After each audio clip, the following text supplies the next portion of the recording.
Dragi naši prijatelji, sakam site vas da ve pozdravam i zadovoljstvo mi je što možemo i danes da бидеме заедно. Ние малку по малку стигнавме до последното предавање од овој серијал кој што го насловивме како Доброто ќе го победи злото. Досег имавме 7 предавања, ова е денешното 8, последно од овој серијал. Денеска ќе го заокружиме овој серијал и ќе добиеме завршна порака и верувам ќе имаме една многу интересна тема за размислување кое што од сите нас бара одлука да одлучиме на чија страна ќе бидеме во овој вековен конфликт помеѓу доброто и злото. И како што е ред, бидејќи е последно предавање, дозволете ми да се подсетиме на претходните 7 предавања преку слайдовите што ќе ги пуштиме. Ние имавме прилика да почнеме со првото предавање, кој што го насловивме како Кога, каде и како започнала големата борба помеѓу доброто и злото. И тогаш ние ја воспоставивме, да кажам, сцената, која што веќе беше присутна, како почнал тој вековен судир помеѓу доброто и злото надвор од нашата планета, во личноста на еден ангел Херовим и како преку него дошло до овој вековен судир. Понатаму, во второто предавање, имавме прилика да добиеме одговор на прашањето како нашата планета во која што ти и јас живееме беше вклучена во големата борба помеѓу доброто и злото. Видовме дека тестот што беше поставен во Едемската градина, тестот на дрвото помеѓу доброто и злото и другото дрво, дрвото на животот, тоа беше тестот. Нашите прародители направија погрешен избор и затоа што ние направивме погрешен избор, широм ја отворивме вратата на непријателот и тој влезе и се вдоми во нашата планета и затоа дошол гревот и сите последици што гревот ги донел со себе. Ете, тоа беше темата на тоа второ предавање. Понатаму отидовме понатаму еден чекор каде што имавме прилика да одговориме на прашањето, односно се запознаеме со учесниците во таа голема борба и со нивната тактика на војување. Ја видовме најнапред страната на злото и тактиката на војување и имињата кои што Библијата ги употребува и стратегијата на делување на непријателот, а потоа видовме и стратегијата на делување која што е исполнета со љубов, со милост, со сочувство, со давање втора и безброј шанси на нашиот Спасител Исус Христос, представникот на доброто во тој конфликт. И рековме дека ние можеме да бидеме победници ако сме на страната на доброто, кој што тоа добро веќе го има победено злото. Понатаму отидовме во следното четврто предавање, каде што добивме одговор на прашањето во што се состоела суштината и целта на големата борба помеѓу доброто и злото. И видовме, драги мои, дека 10 Божи заповеди, запишани во 2 камени плочи, е предметот на големата борба. Тука е изразена Божјата волја, непогрешивото мерило за доброто и злото. Во 10 Божи заповеди открине Божиот карактер, што му смета на ѓаволот на патот да ја оствари својата намера и затоа тој војува против секој од 10 Божи заповеди, посебно четвртата, и едноставно прави стратегија како луѓето да не слушат за тоа. Затоа што заповедите нему, посебно четвртата, му кажува ти си создание и ти треба да му служиш на Создателот, а тој не го прифаќа својот статус на сознание и затоа дошло до таа борба. Во петото, следно предавање што го имавме, зборувавме за една многу практична тема. Тема која што сите нас не погодува и тема која што од ден на ден слушаме за безброј многу жртви и страдања. Тоа се човековите страдања и големата борба. Видовме во каков однос се страдањата, неволите што ние ги доживуваме во контекст на големата борба. И тука преку примерот на Јов, драги мои пријатели, се сеќавате, го анализиравме и анализиравме таа борба, градиво гради што се вели помеѓу Бога и ѓаволот. И видовме дека на крајот сепак Јов бил победник затоа што дозволил да остане посветен на Бога и Бог едноставно го благословил неговиот крај многу повеќе или двојно повеќе од неговиот почеток. Следното, шесто предавање беше поврзано со големата борба помеѓу доброто и злото во животот на Исуса Христа. Зошто Исуса? Затоа што не постоел лик доле на земјата кој што живеел, а да бил толку наметан непријателот како што бил Исус. Од неговото раѓање па се до неговата смрт, Исус бил мета, посебна мета на непријателот. Го анализиравме неговиот живот при раѓањето и сите тие напади, па потоа искушенијата во пустината и на крајот последната седмица, тие 3 настани. И видовме дека ѓаволот со сите сили се трудел да го совлада, затоа што кога би успел, тогаш тој би успел во својата намера. Меѓутоа Исус бил победник и ни дал пример како и ние да бидеме победници во таа борба. Претходното, последно предавање што го имавме денеска беше предавањето поврзано со крајот на големиот вековен судир помеѓу доброто и злото. Поточно прашањето како, кога и ќе заврши големата борба. И дефинитивен библиски одговор е дека ќе дојде крај на овој свет во кој што сме ние сведоци на зло и страдања и ќе дојде истовремено и почеток на еден подобар свет. А сето тоа ќе се случи на денот на второто Христово доаѓање. Да, драги мои, кога Христос повторно ќе дојде, тогаш ќе направи крај и на големата борба. Овој свет, историјата на овој свет нема да заврши со Трета светска војна, со некој терористички напад, или атомска бомба или некој астероид да падне од небото. Не. Сите тие работи не може да го уништат ѓаволот кој што е зачетник на злото. Само Христос со своето второ доаѓање, кој што ќе биде видливо, дословно, чујно неговото доаѓање, во голема сила и слава, но изненадно, затоа што денот и часот не знаеме и затоа Бог не предупредува да бидеме подготвени за неговото второ доаѓање.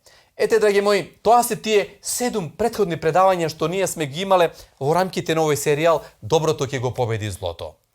Но круна на овој серијал е прашањето на чија страна ќе се најдеш, што воедно зборува е и наслов на нашето денешно предавање. Со други зборови, кога ќе се стави завеса, кога ќе се повлече завесата на големата борба помеѓу доброто и злото, на која страна, драги мој пријател, ќе се најдеш? Видите, како секоја работа и ова борба ќе заврши. Се што има почеток на овој свет има и свој крај. Само Бог нема почеток и само Бог нема крај. Оваа борба имала почеток, ќе има и крај. Према библискиот извештај некаде околу 6000 години се води овој вековен судир и полека се назира крај на овој вековен судир. И ние ќе видиме дека ова прашање ќе биде многу важно, затоа што важноста на ова прашање лежи во тоа што никого од нас не става равнодушни ова борба. Нема неутрална почва, неутрален терен, каде што можеме ние да се скриеме и да кажеме ова мене едноставно не ме тангира. Не, тоа не влие во мојот живот. Не, драги мои, овој вековен судир го допира секое човечко суштество. И нема тука неопределена страна.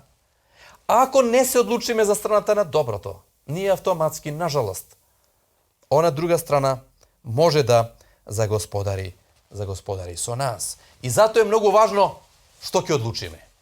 Ти и јас, вели Светото писмо, имаме слободна волја.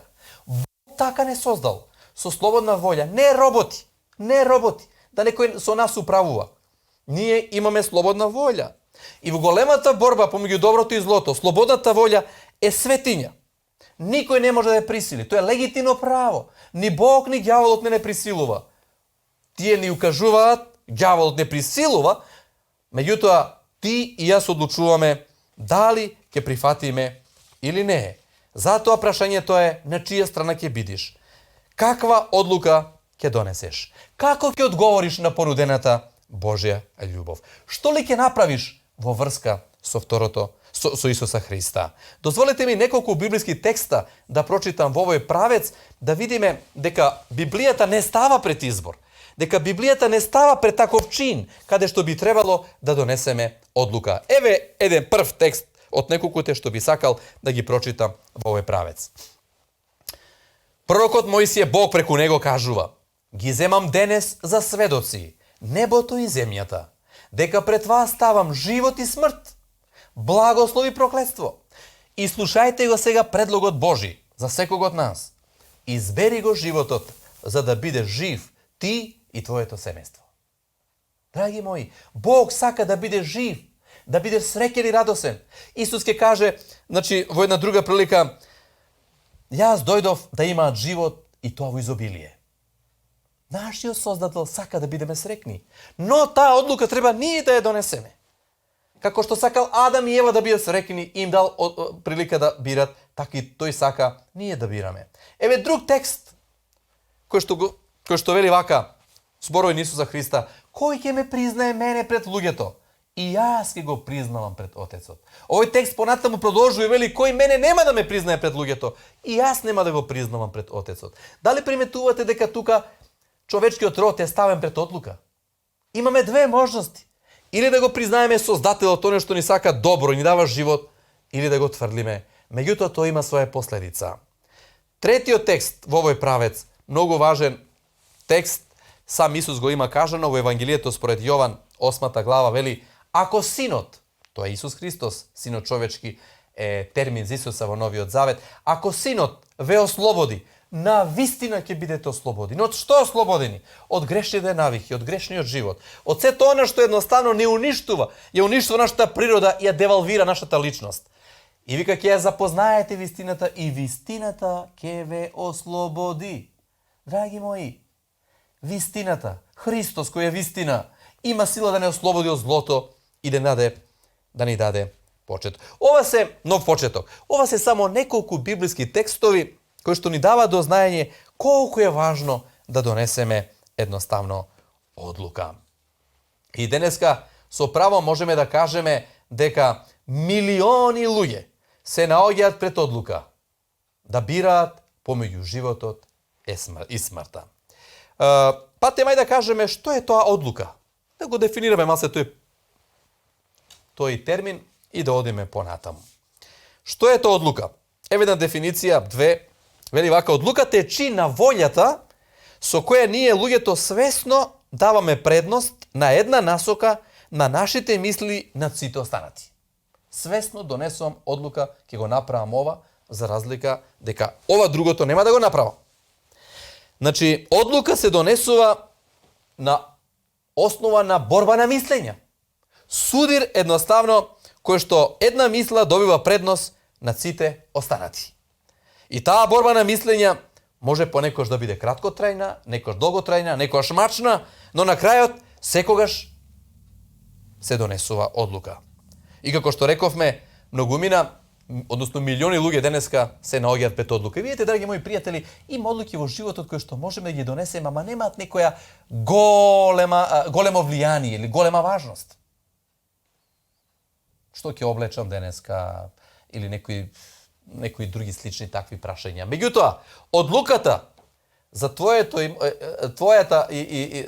и мојот живот, што ќе биде со мене и со тебе, каде ќе ја поминеме вечноста, тоа е прашање од суштинска важност.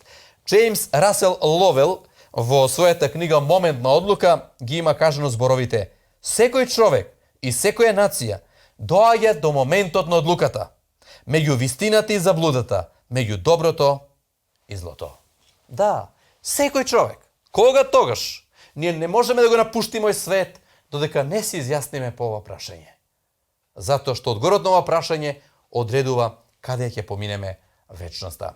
И дозволете ми сега во положение да дадам еден краток преглед, рафално, еден краток преглед, една кратка библиска историја, да видиме како библиските личности донесувале одлука по ова прашање. Видите, драги мои, оваа книга, која што уште еднаш ќе кажам, можете да добиете ваш бесплатен примерок, јавете се на посочените броеви и ќе можете да добиете ваш бесплатен примерок, фантастична, драгоцена книга за животот, на вистина. Оваа книга, освен што не го покажува патот за животот, освен што не запознава со Бога, освен што ни дава увид во големата борба помеѓу доброто и злото, и освен многу што друго, ова книга ни дава извештај какви одлуки низ историјата луѓето донеле по ова прашање. Еве, краток еден инсерт, значи да кажеме како луѓето донеле одлука. Прво, првите луѓе, Адам и Ева, конкретно Ева, првата жена во Библијата донела погрешна одлука. И таа го променила токот на историјата на овој наш свет. Доброволно влегла во разговор со непријателот, наседнала неговите провокации и земало тоа забрането дрво, што беше тест на лојалност во тоа време. Понатаму, нејзиниот прв син, Каин, исто така донел една погрешна одлука. Тој дури и губил својот брат, само затоа што не бил послушен, односно, да кажам така најнапред, Бог дал правила на принесување на жртви во тоа време и тој не ги почитувал тие правила. И Бог не ја прифатил неговата жртва, ја прифатил неговиот брат. И тој наместо да се покае, како што многу луѓе тоа го прават, кога ќе направат некоја бејле, некое зло, наместо се соочат со својот проблем да кажат погрешив. Нема повеќе така да направам, тоа не е добро. Ти понатаму одат со својот план и едноставно грешат. Така да Каин направил ужасен избор, неразумна одлука, губил својот брат и не служил на Бога онака како што Бог кажал. Но неговиот брат, за разлика од него, пред да биде убиен, направил добар избор. Бил на страната на доброто. Го послушал својот Создател, го послушал својот Творец и принел жртва таква како што Бог му кажал, и тој во Светото писмо наречен праведник. Оној кој што едноставно чинил правда, бил на страната на правдата. Понатаму, следна библиска личност, Енох. Тој е еден од малкумината луѓе кои што не доживеале смрт, така вели Светото писмо. Човек кој што постојано живеел според Божјата волја, постојано сакал да биде на страната на доброто, не сакал да има ништо заедничко со злото и секогаш бил на страната на доброто. И затоа што така живеел, Бог и го наградил. Следна личност, Ное, сте слушале, предпоставам за него, неговата личност е поврзана со потопот, кога бил уништен нашиот свет со вода и останале само 8 луѓе, 3 негови деца и 3 снаи, како и неговата сопруга. Тој бил верен на Бога, тој бил послушен. Едноставно, тој го слушал Божиот глас и застанал на страната на доброто. За разлика од него, неговите современиците на Ное, едноставно не биле послушни. Немале исти избор како што направил и Ное. Тие не го послушале гласот на Господа и останале едноставно на страната на злото. Драги мои, ова се само дел од ликовите во Светото писмо кои што ни кажуваат каква одлука донеле луѓето по прашање на која страна ќе бидеш. Ева, Каин, современиците на Ное донеле лоша одлука. За разлика од нив, Авел, Енох, Ное донеле добра одлука. Одлука да бидат на страната на доброто. На чија страна ти и јас ќе се најдеме? Каков избор ти и јас ќе направиме? Која одлука ќе донесеме? Дозволете ми во продолжение да спомнам дека кога луѓето се одлучуваат да донесуваат одредена одлука, одредени фактори влијаат во нивниот живот пред да донесат таква една одлука. Јас во продолжение би сакал да поделам заедно со вас 3 карактеристични фактори кои што влијаат врз твојот и мојот живот за да донесеме одредена одлука. Прв фактор, што ќе го споменем и ќе кажеме збор 2 за него, тоа се нашите навики. Ова психологијата го вели. Да, психологијата вели дека ова се 3 многу чести фактори кои што влијаат за да ние донесеме одлука. Видите, многу луѓе донесуваат одлука на основа на своите навики.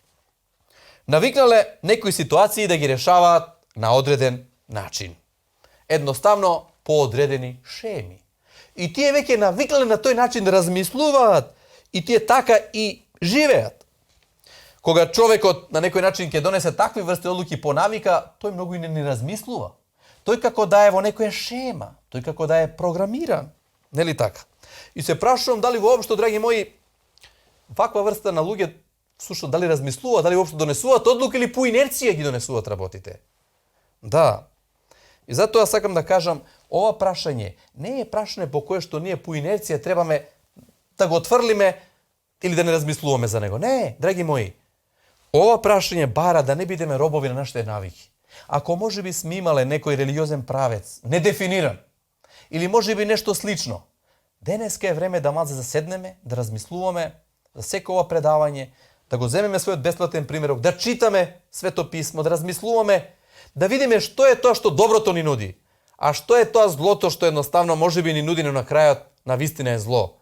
И затоа ве повикувам да не бидеме робови на нашите навики, да не бидеме робови на некоја наша традиција што ја правевме и ја правиме, а нема библиска подлога.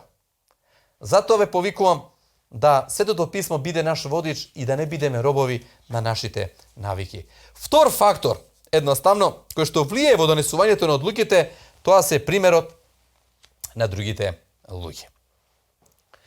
Драги мои, ова е исто така втор мощен силен фактор кога луѓето одлучуваат за нешто во својот живот. Знаете, обично луѓето земат некој си пример, некој познат лик во општеството, во друштвото, да кажам, луѓе кои што се на сцена, луѓе кои што постојано гледаме на малите екрани, кои што се популарни, може би се спортисти, политичари, државници, пејачи, актери и слични на нив. И обично младите луѓе се жртва на такви ситуации и обично прават нешто што тие го прават, без разлика да размислуваат дали е тоа добро или не. Затоа, драги мои пријатели, кога размислуваме за ова прашање, кога размислуваме за тоа каква одлука да донесеме, примерот на другите луѓе не треба да биде пресуден. Можеме ние да ги анализираме другите луѓе што донесуваат како одлука. Меѓутоа, треба ние самите да вагаме да видиме дали е тоа добро или не, а потоа да одлучиме. И трета работа, и трет фактор кој што влијае многу, значи, кога се во прашање одлуките, тоа е мислењето на мноштвото. Во психологијата тоа е познато како психологија на маса. Вие знаете, тоа е почесто присутно кога се има некој штрајк, кога се има некој собир, така, кога гласот на мноштвото е толку силно што не се слуша разумот. И нажалост во Светото писмо гласот на мноштвото е секогаш глас против Бога. Мноштвото пред Голготскиот крст викаат распни го Исуса Христа. Мноштво било. Мноштвото современици на Ное викале што прави овој Ное, гради ковчега, немало ни дожд претходно, и тие биле негативно настроени. И ред такви примери имаме во Светото писмо и во нашето секојдневие, кога мноштвото по големиот дел, иако денеска тоа се вика демократија, по големиот дел е во право, не мора да значи. Во Светото писмо Исус кажува широка е вратата и тесен, имам и широка врата и тесна врата. Ни широката врата и широкиот пат одат многумина. Мноштво. А низ тесната врата и тесниот пат идат малкумина. Но Исус ги пофалува нешто од по тесната врата и тесниот пат. Видите, затоа по ова клучно важно прашање во животот не треба со нас едноставно да управуваат ниту пак нашите навики, не треба да управуваат ниту примерот на другите луѓе, ниту пак едноставно мисленето на мноштвото. Доколку се позитивни, доколку имаат поддршка во Светото писмо, сите овие три фактори се во ред. Но ако немаат поддршка и подкрепа во Светото писмо, не би требало овие работи едноставно да ги практицираме. Сега одиме во вториот дел од ова наше предавање. Ова беше првиот дел. Во вториот дел би сакал да земам еден библиски пример. И тука во овие текстови се поставува главно прашање. Има едно главно прашање што се поставува во овие 22 текста стиха. Тоа е што ќе направиш со Исуса Христа? И вие ќе приметите, тоа ќе го илустрирам и со слайдови, неколку категории луѓе се споменуваат во овој настан. Тие донесоа одлука за својот живот по ова прашање. Јас сакам да го прочитам овој текст и да ги представам овие категории на луѓе пред да одам на уште неколку завршни работи да спомнам од ова предавање. Еве ги читам тие текстови. А кога се раздени, сите свештенички главатари и народни старешини се советуваа против Исуса, за да го убијат. И го врзаа, го одведоа и му го предадоа на управителот Понти и Пилат. Тогаш Јуда, кој го предаде, откако виде дека го осудија, се покаја и ги врати 30 сребреници на првосвештениците и на старешините, велејќи: сгрешив, што предадов невина крв. А тие му рекоа: што ни е гајле? Ти ќе се видиш. Тогаш ги фрли сребрениците во храмот, излезе и отиде и се обеси. А првосвештениците ги зедоа сребрениците и рекоа: не чини да се оставаат во храмската благајна, зашто се цена на крв. Туку, откако се посоветуваа, ја купија со нив грнчаревата нива, за гробиштата за странци. Затоа таа нива до денес се вика крвна нива. Тогаш се исполни реченото преку пророкот Еремија, кој вели: и ги зедоа 30 сребреници, цената на оценетиот, кога го оценија синовите Израилеви, и ги дадоа за грнчаревата нива, како што им нареди Господ. А кога Исус застана пред управителот, а управителот го праша: ти ли си јудејскиот цар? А Исус рече: ти велиш.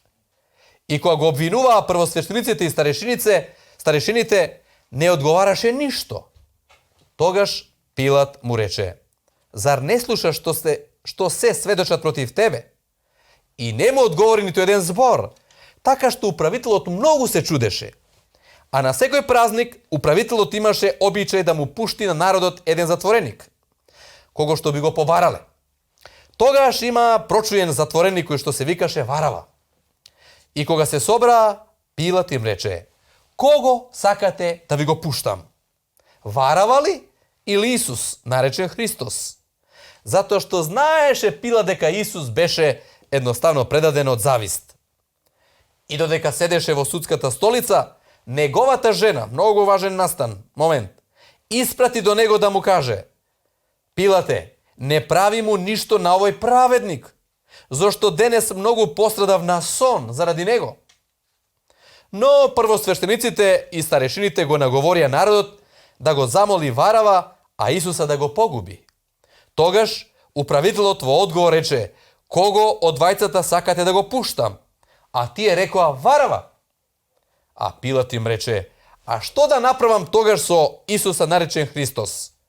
Сите рекоа: да се распне. Да, драги мои. Ова е настанот поврзан и централен настан во Светото Писмо, затоа што Исус е централна личност во Светото Писмо. Ова е клучен настан. Што ќе направиш со Исуса Христа? Во Библијата се врти околу Исуса Христа. Исус е централна личност и во Светото Писмо, ма со право можеме да кажеме и во историјата на човештвото. Само да ве подсетам. Времето е поделено на пред наша ера и после наша ера од кого? Од Исуса Христа. Личноста која што оставила најдлабока трага во човештвото. Некој во една прилика рекол: Сократ ги уче луѓето 40 години, Платон 50, Аристотел 40, а Исус само 3,5 години. Па сепак Исусовото влијание било неограничено. Исус во се ги надминал овие грчки филозофи. Исус не насликал ниту една слика, а најдобрите сликари во светот во него нашле своја најголема инспирација. Тој не напишал ниту една песна, но сепак најголемите писатели во него нашле свое вдахновение. Тој не напишал ниту една композиција, нели така, или уметничка слика, или дело, но најпознатите композитори својата инспирација ја нашле и ја црпеле од личноста на Исуса Христа. И затоа настане централен настан во Светото Писмо, затоа што Исус е централна личност. И затоа прашањето што ќе направиш со Исуса Христа е многу важно. Да, што ќе направиш со Исуса Христа? На чија страна ќе бидеш? Дали тој ќе биде твој сопатник или не? Е прашање што секој од нас треба едноставно да одговори. Дозволете ми сега да ги спомнам овие 5 категории на луѓе во овој настан што донесо одлука за себе. Прва категорија на луѓе тоа се свештениците. Тие го предадоа Исуса Христа. Во првиот стих од 27 глава, тие се третирани како предавници. Втора категорија на луѓе, единствен позитивен лик во целиот настан е Пилатовата жена. Таа му се смилува. Таа Исуса во овој настан го нарече праведник, дури го замоли својот маж, сопруг Пилат, да нема ништо против овој човек. Меѓутоа тој не ја послушал. Трета категорија на луѓе, тоа се народот. Народот гласаше да биде убиен. Да, подкупен бил. И гласаше. Од 20 до 25 стих пишува на прашањето што да направиме со Исуса, тие рекоа да се погуби, да се убие. Четврта категорија на личности, тоа бил Пилат. Сопругот на оваа жена.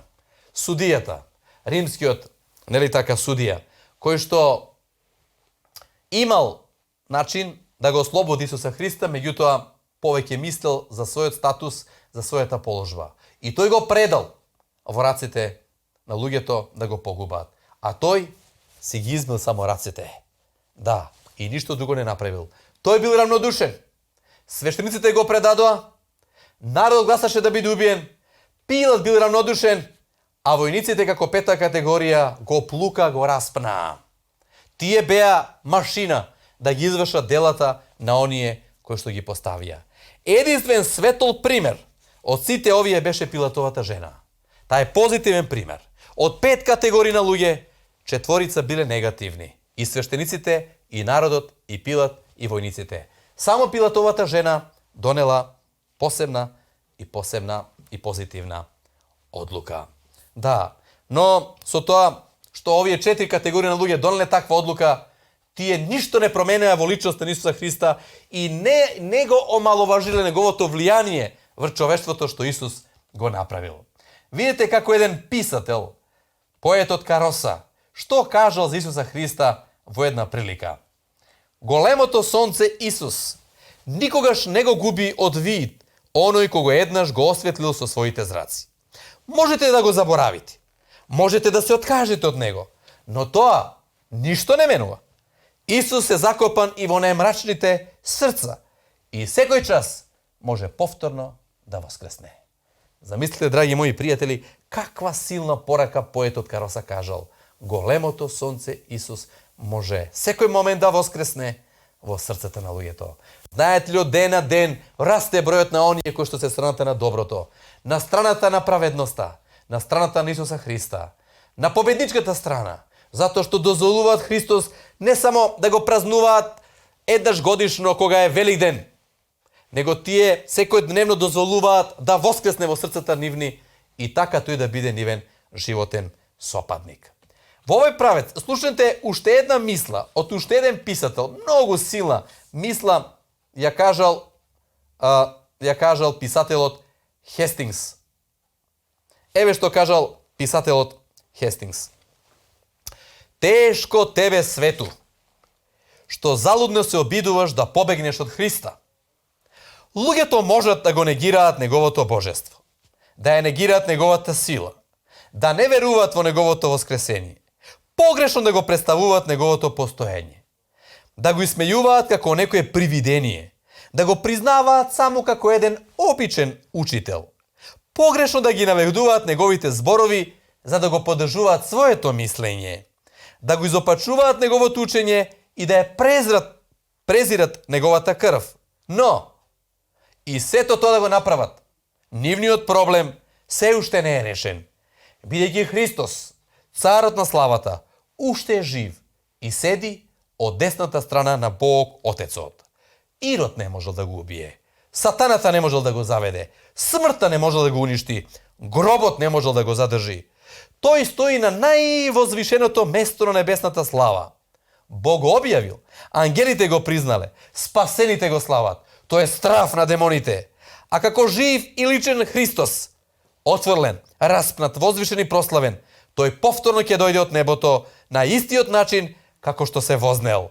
Да ги воскресне мртвите, да му суди на светот, да го спаси својот народ, да биде прославен меѓу своите следбеници, да го уништи причинителот на злото и сите своји непријатели и еднаш за секојаш вечно да владее како Господ, Господар на силите. Драги мои, какви прекрасни зборови напишал писателот Хестингс. Фантастични. Такво нешто е восхитувачко. И тој во суштина го опишал карактерот, ликот, делото на Исуса Христа. Оној кој што е представлен на страната на доброто. Оној кој што не повикува да бидеме на страната на доброто. И прашањето гласи, Што едноставно ќе направиш? Каков став ќе завземеш кога е во прашање Исуса Христа? Драги мои, дозволете ми, еве, при самиот крај, да спомнам 5 многу важни факти или сигнали кои што небото ни ги праќа кога е во прашање твојот и мојот избор. Не би требало овие 5 сигнали да ги занемариме. Еве, ја доаѓам до самиот крај да ги кажам овие работи, и со една илустрација би сакал да го завршам ова предавање и да го привршам овој серијал. Кои се тие 5 многу важни небесни сигнали со цел да ни помогнат едноставно да внимаваме каков избор донесуваме и кога? Прв сигнал кој што ни вели Светото писмо е, или небото, дека сите луѓе нема да бидат спасени. Сите луѓе нема да бидат на страната на доброто. Видите, едни ќе бидат спасени, едни ќе бидат на страната на доброто, а други ќе бидат на страната на злото. Да. Кога ќе дојде Исус по втор пат, како што слушавме во претходното предавање, ќе постојат две категории на луѓе. Ова го потенцирам, затоа што едноставно многу луѓе мислат Бог е добар и на крајот на сите ќе им опрости и сите ќе бидат спасени. Не. Тоа не е библиска вистина. Библиска вистина е дека ќе бидат две категории на луѓе. Едни на кого Исус им каже дојдете благословени. Да, тоа се оние кои што едноставно одбрале да бидат на страната на доброто. И втора категорија на луѓе на кого ќе каже Исус одете проклети од мене. Значи на едни ќе каже дојдете, на други одете. Ќе им каже на оние дојдете кои што денеска доаѓаат кај него. А ќе им каже на оние одете кои што денеска едноставно одат и не доаѓаат кај него. Значи, ќе има две категории на луѓе. Ова е важно за да знаеме дека треба да направиме избор. Никој место нас не може да го направи тој избор. Втора работа, втор сигнал кој што небото ни го испраќа е следниот. Поголемиот дел од луѓето ќе бидат изгубени. Да. Во Матеј 7 глава 13 и 14 стих стои запишано: влезете низ тесната врата, зашто широки се вратите и широк е патот што води кон пропаст и мнозина минуваат низ нив. А тесни се вратите и тесен е патот што водат кон животот и малкумина ги наоѓаат. Мнозина ќе бидат изгубени, ќе бидат на страната на злото, а малкумина ќе бидат на страната на праведноста. Некој ќе каже, дали Бог тоа ќе го дозволи? Не зависи од Бога. Тоа зависи конкретно, лично и само од тебе и од мене. За мојот живот јас сум одговорен, за твојот живот ти си одговорен. Да, во Светото писмо имаме најмалце два примери, каде што поголемиот дел од луѓето били изгубени. Тоа се Ној и предпотопниот свет. Само 8 луѓе били на страната на доброто. Целиот остаток, милиони луѓе били изгубени. И Содом и Гомор, само едно семејство. Татко и две ќерки, жената останала исто така за каменета, биле спасени, а целиот град бил уништен. Ако тоа се случило во минатото, Библијата и Светото писмо, небото ни кажува дека тоа ќе се случи и во наше време. Тоа е втор сигнал кој што небото не предупредува со тоа. Трет сигнал. Многумина од оние што очекуваат да бидат спасени ќе бидат изгубени. Хајде мои, ова е како да се потешко и потешко, како да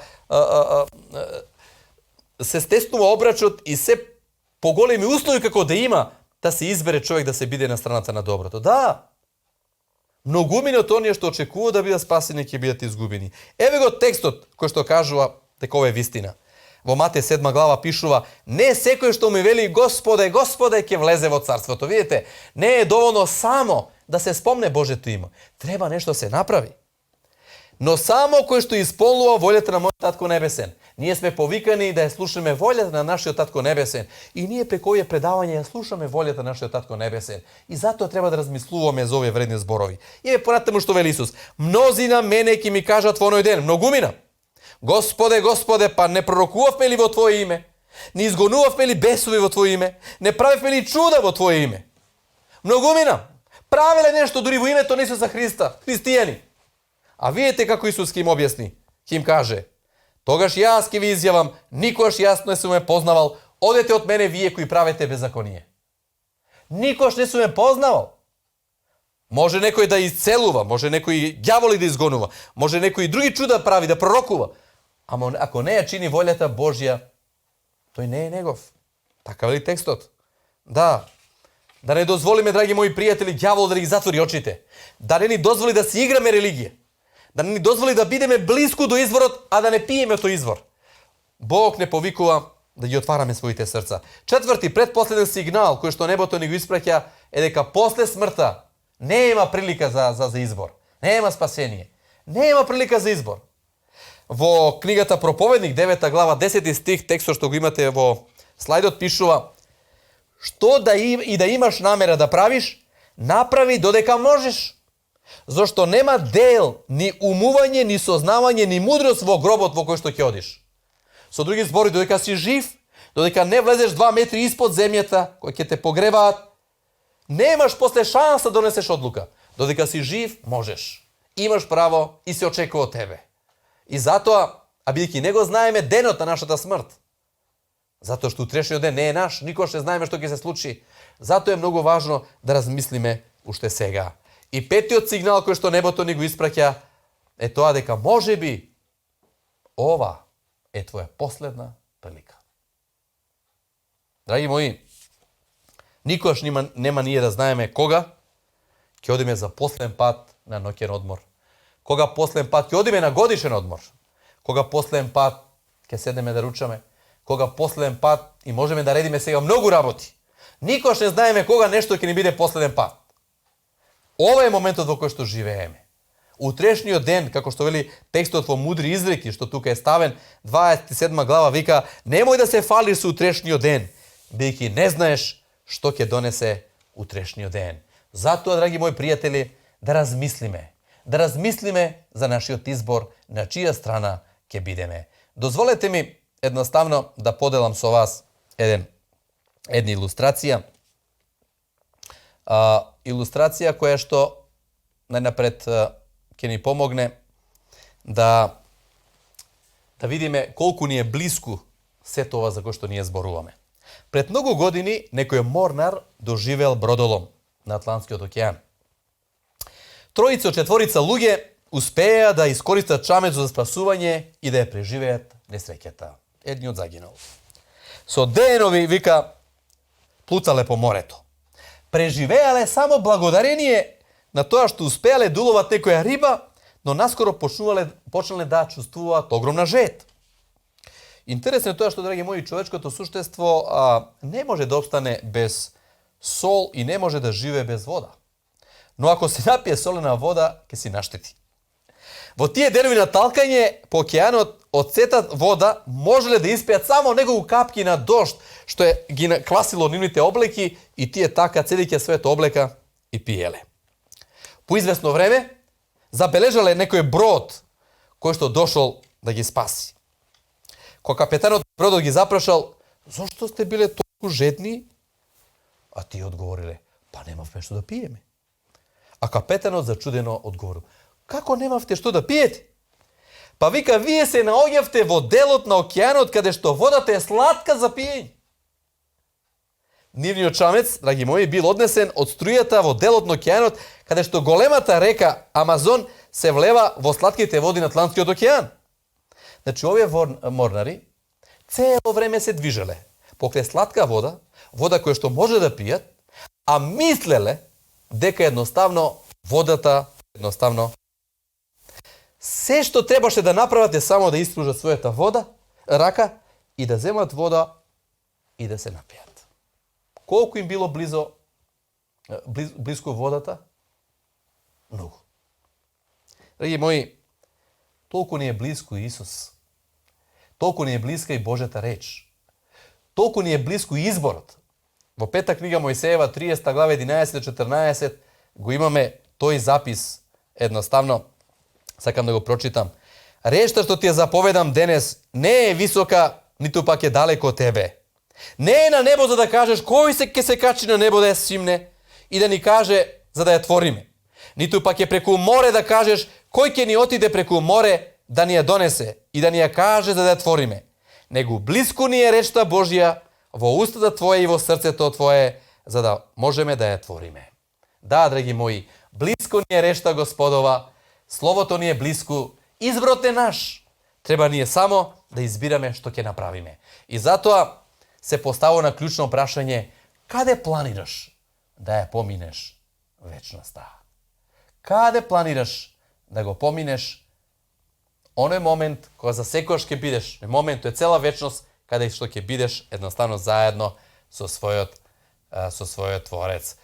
И затоа би сакал на крајот да поделам со вас уште еден текст запишан во Исаија, 10 глава, 3 стих, кога сам Бог кажува: "Што ќе правите во денот на казната, кога пропаста ќе дојде одалеку? Од кого ќе побарате помош?" Драги мои, овој свет оди кон својот крај. Вековниот судир помеѓу доброто и злото исто така оди кон својот крај. Ти и јас сме ставени пред избор. Што ќе направиме? Од тебе и од мене, од твојот и мојот избор, зависи твојата и мојата иднина. На прашањето на чија страна ќе бидеш, одговорот или предлогот што ти го дава нашиот Спасител е следниот: дојдете кај мене сите што сте уморни и натоварени, и јас ќе ве одморам. Ова е татковски повик. Ова е повик на оној што те сака.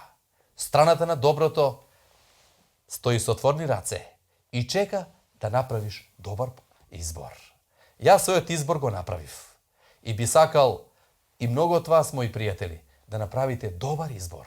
Избор каде што едноставно ќе се осигурате една племенита вечност, каде што зло повеќе нема да има. Сите вас Господ нека ве благослови. Ова е крајот на овој серијал, крајот на ова предавање. Ми беше задоволство да бидам заедно со вас. Тука сум отворен за комуникација, за разговор, за прашања. Напишете ми на мојот мејл, побарајте ваш примерок на Светото писмо, читајте и на тој начин едноставно бидете во кондиција. Бидете секојаш на страната на доброто. Уште еднаш ви посакувам обилни благослови и навистина убави искуства во вашиот живот. Сите Господ нека ве благослови. Поздрав!